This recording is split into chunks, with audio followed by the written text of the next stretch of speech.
I'm nervous and my socks are too loose.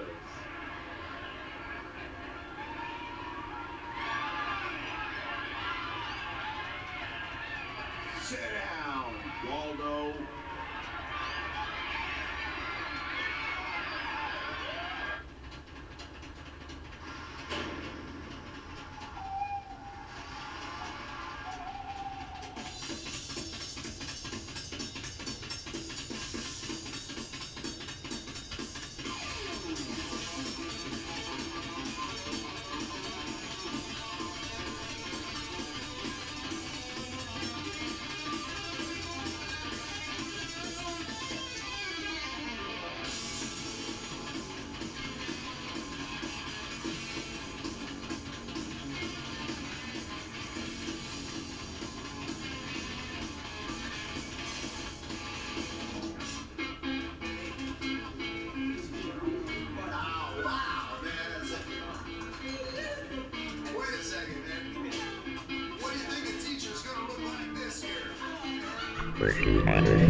Hey, how's it going today? This is going to be Geology 101 using Google Maps. Well, anyway, I'm Chris DRAGA, got a PhD at the University of Harley-Davidson, and I want to explore something today and a theory of what happened 12,000 years ago, let's say. Give or take a few. We're going to start right here. This is my backyard. We'll zoom out and we'll go take a journey through time. How's that sound? Let's go take a journey. I'm going to pose you a theory, and when we get done, give me thumbs up, give me comments, all that good stuff on what you think of what I'm going to propose. So anyway, here we go. I'm going to go ahead and we'll go ahead and zoom on out away from my yard.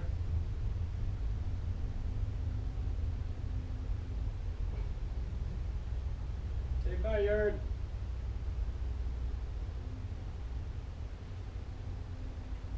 Google Maps is one cool thing to use. Anyway, there we go. We've zoomed way out. And actually what I'm going to do is I'm going to change something here. I'm going to change the land feature real quick. Hey, there we go. We're going to go down south. Now, picture, we're up here in Washington State. My theory is, at one time, you could walk if you wanted to.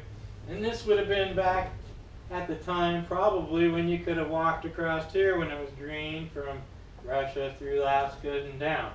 I'm going to say that you could have walked down this all the way, whoop, come back here, South America, come through South America down, and come down this way.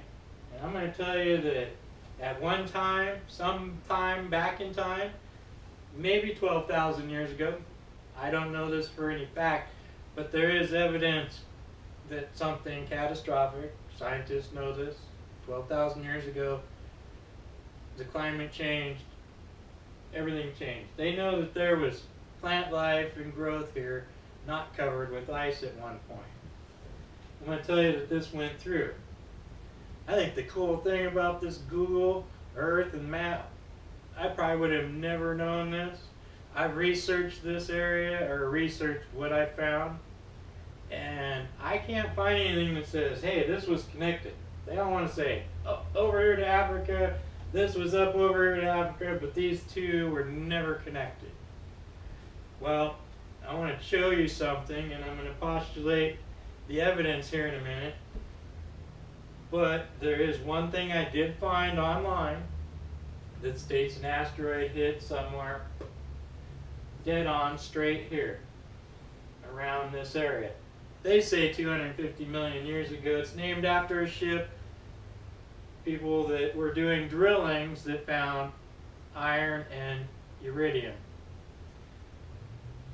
And that's all that I know and can find.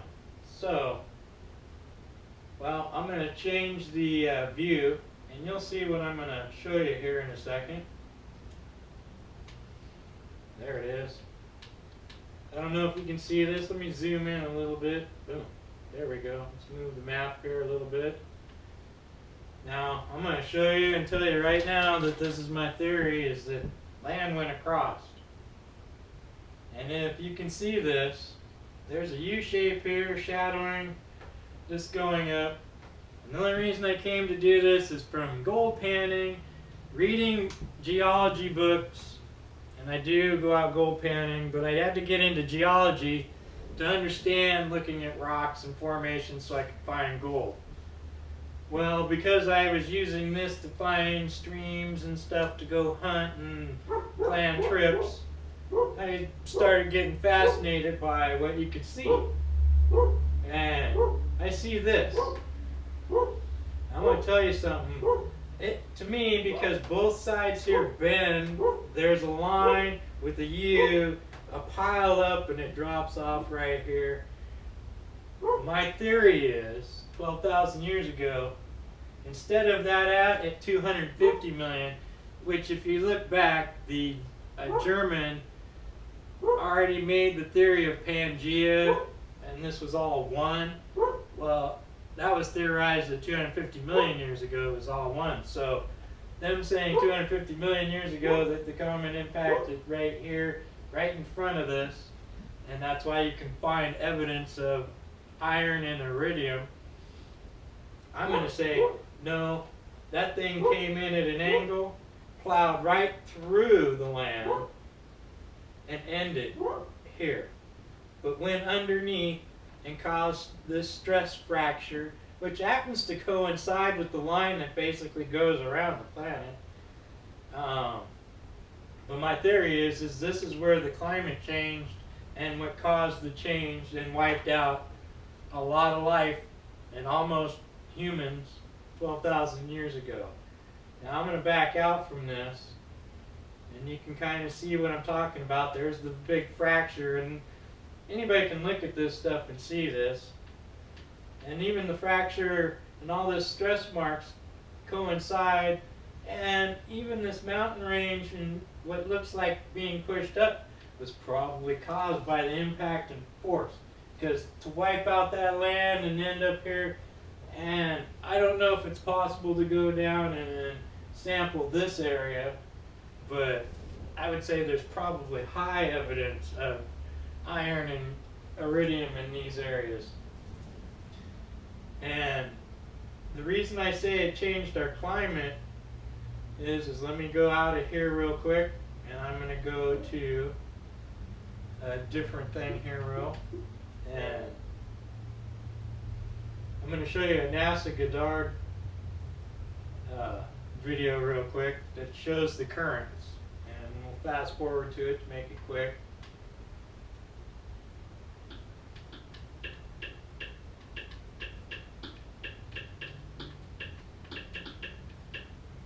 Okay, we're going to go right here to NASA's Perpetual Ocean real quick.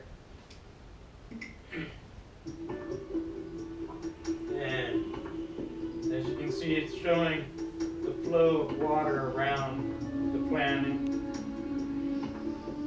It was back in 2005, and it's September 2000. But you can see the flow of the water, and even the uniqueness at the equator,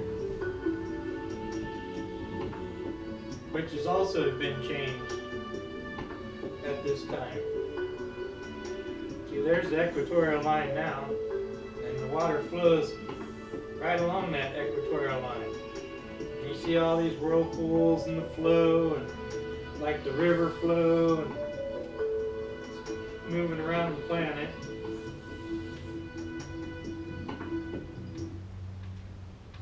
Well, let's fast forward a little bit so we can get to where my theory is. There we go. We'll start here. Check it out. This is where the new equatorial line is. I believe that the old equatorial line was down here further south originally. But if you can see how that all acts. But look, watch this. where that's open, look at that flow, a rush of current. But that current also continually encirculates Antarctica, which my theory is, at that moment, is that's what's keeping it caught in perpetual ice.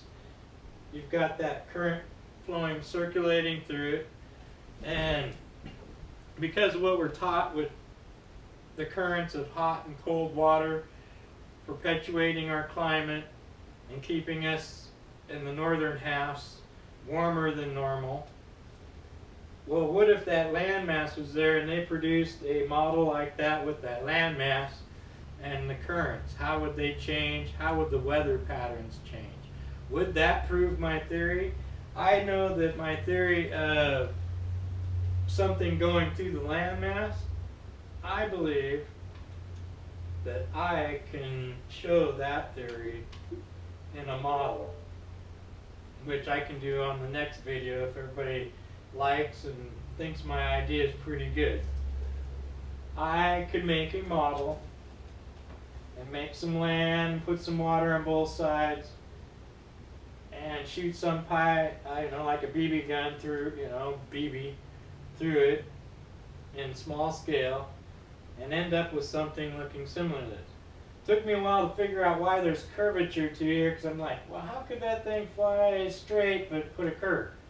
Well, if you take the Earth on Google Earth and look at this thing, which I can't do on this screen, but you can, you'll see what I'm saying, why there's a curve, and it makes sense, is because of the planet's spin and where that's at, and with this, our planet already turning, and the impact of that, the forces had to be great. And they say that they don't have a smoking gun for 12,000 years ago, but they know that something drastic happened. There it is. That's my theory. I hope it comes out because I can't find much on it. So I do know that they say an impact happened out here, but I don't believe that was stated before we had all this cool stuff that showed this. And now that you can see this, I think if it's looked at and checked out thoroughly, it'll come out to be that, yes, the impact actually tore through here.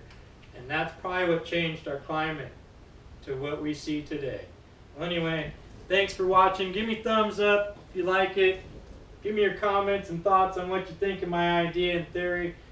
And I'm going to post this to other people and post it to YouTube and see what happens.